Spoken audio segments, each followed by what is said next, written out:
This is something that's very close to everybody's heart, I believe, just now. And it's struck a chord where people are always thinking, what can we do to help? And of course, we're talking about the refugee crisis following the events in Ukraine. And it just so happens that I was approached by somebody that we know very well, we met many, many years ago as a student in a school.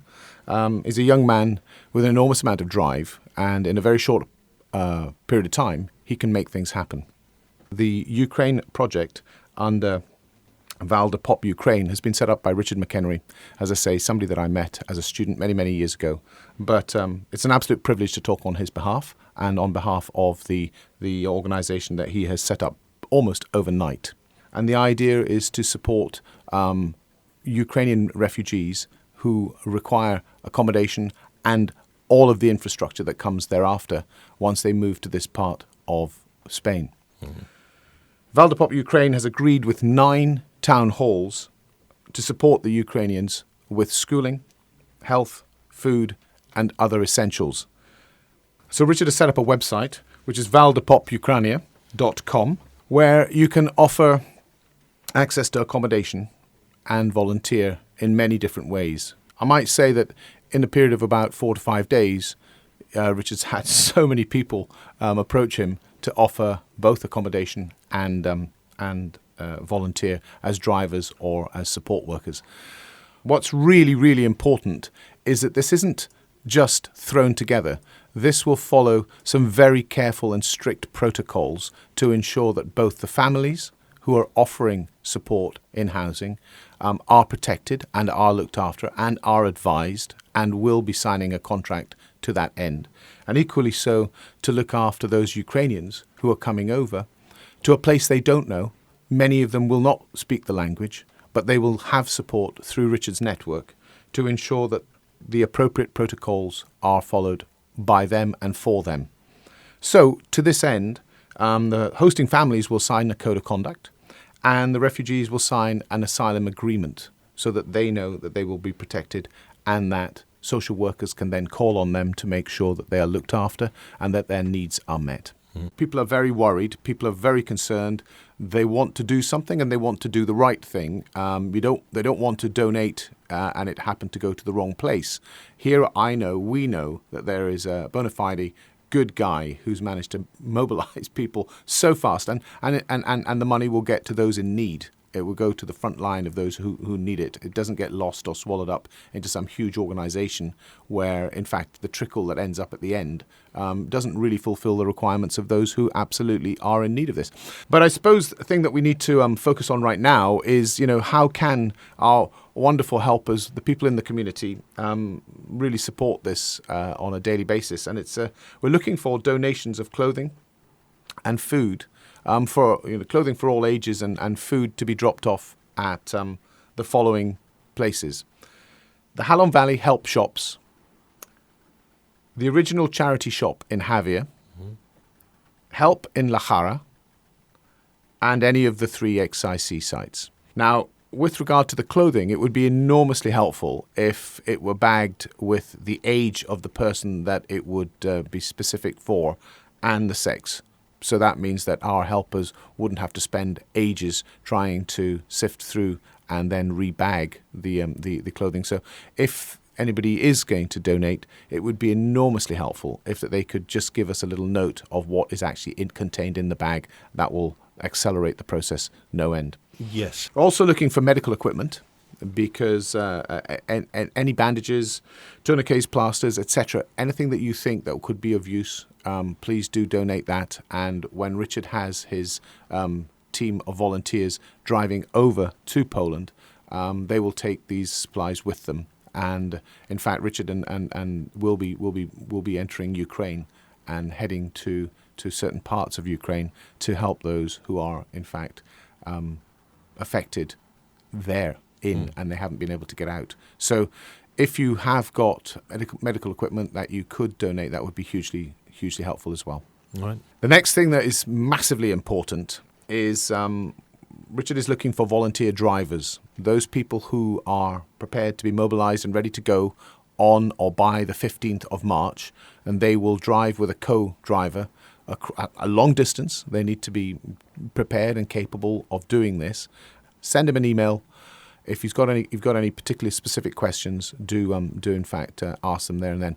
And with that, regarding the amazing Keith Mitchell, just so that everybody knows, Keith Mitchell, his company is AstreaTransport.com. Keith is the gentleman who has donated transport already to Richard overnight. Fantastic thing to do. It's Astrea, as in the beer, AstreaTransport.com. Thanks once again, Keith, for that. You're saying literally he's a star. Well played. He is a star, indeed. All right. You were asking about maybe people driving. What sort of vehicles are we talking about?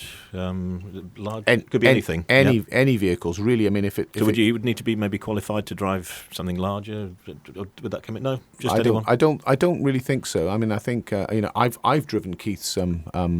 Oh yes, a minibus. Before minibus is all right. Teachers are good at driving. I'm not minibuses. sure it was a good idea, but yes, I have done that. So I think really that's the questions you would ask with the info at valdepop.ukraine.com. Just send Richard an email, and we'll process it and make sure that we can meet with the volunteers as soon as possible. It's a big ask.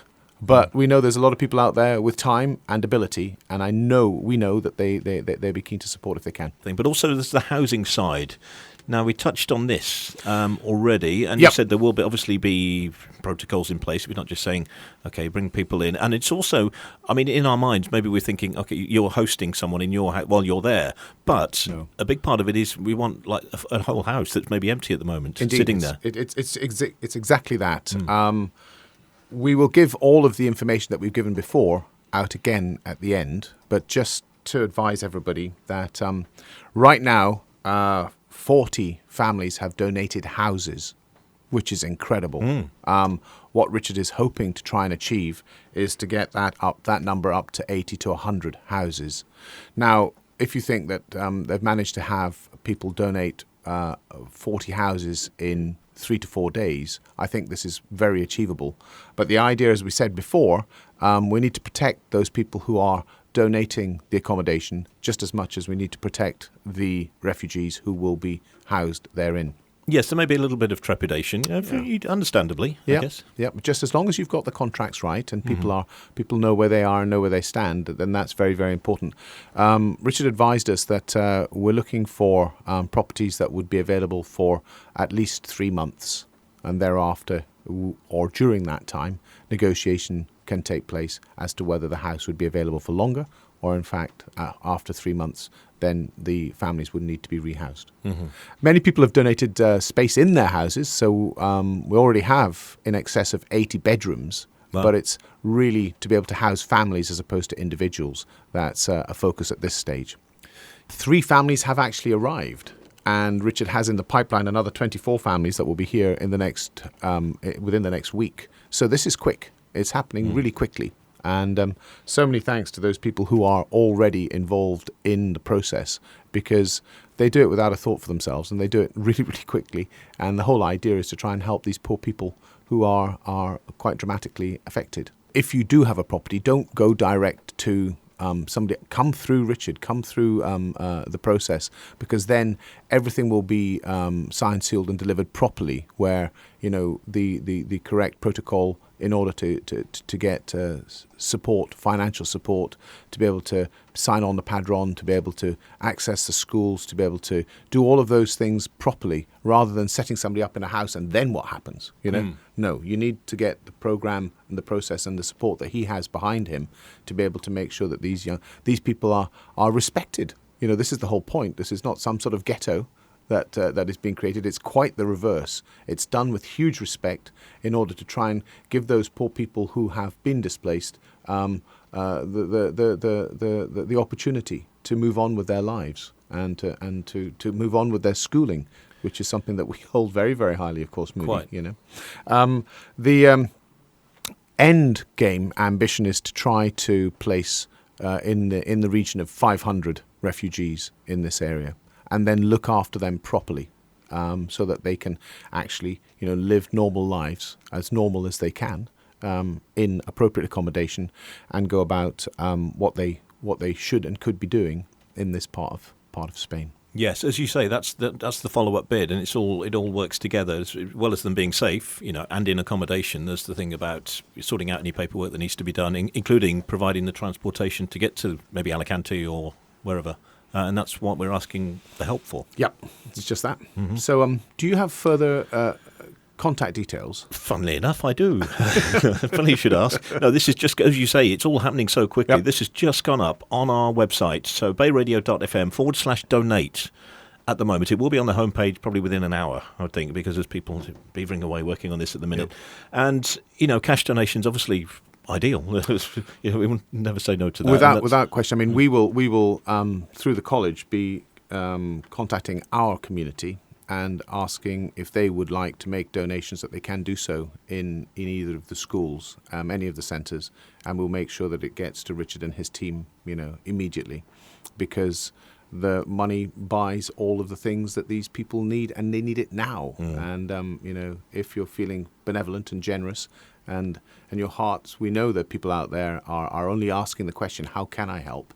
And if you can't offer your support through housing, and if you can't offer your support through clothing or your time, maybe a little bit of cash would help enormously. Yep, so that's one of the options here. I mean, we've got the two big sort of sections, as it were, in the blue and yellow. So if you're able to donate cash-wise, or if you're able to volunteer. Yeah. It's over 270 people volunteering in the last 72 hours alone. And that's just, which is amazing. I mean, that really is amazing. That shows one thing. I mean, I have to say here that Richard did ask 2 or 3 days ago, do we have a connection with BayRadio? Well, BayRadio have climbed all over this in seconds, and that's what it's all about, frankly, Moody.